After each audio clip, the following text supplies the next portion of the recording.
India has undoubtedly become a nation of influence, speaking about issues which concern the global community.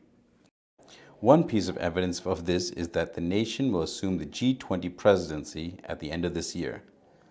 The role will begin on December 1st, 2022 and last until November 30, 2023. It will be, as of date, the most high-profile international event sponsored by India.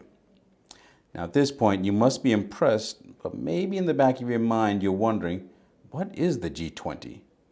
Let me take a few moments to tell you about it. The G20 is comprised of 19 countries and the European Union.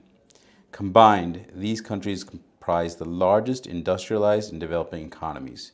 They represent 85% of the global GDP, 75% of international trade, and 2/3 of the world's population. Now that's a lot of clout. As is often seen, this influential body was birthed out of a crisis.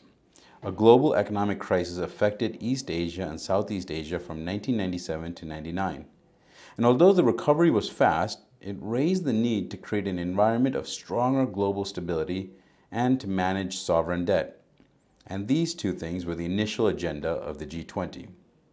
Now, over the years, it's grown significantly in influence and clout, but there is criticism of the G20, mostly that it's limited in membership and it's way too exclusive, and that it undermines other formal global institutions.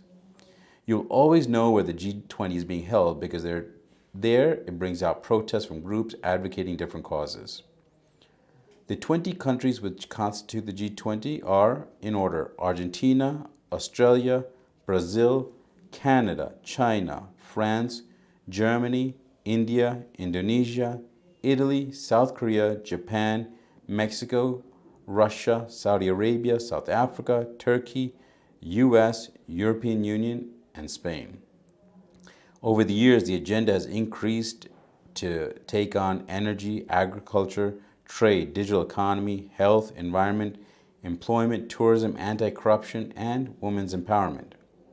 Throughout the year, India will host 190 G20 meetings under different formats, and it will ultimately end with a summit in New Delhi at the end of the presidency. India has the ability to place its mark on the G20 as other nations have done in the past.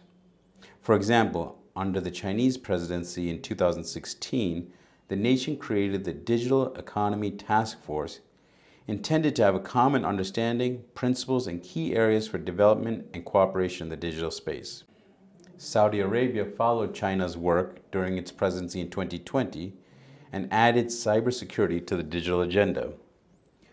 During India's presidency, it can add value by creating critical infrastructure in the digital space.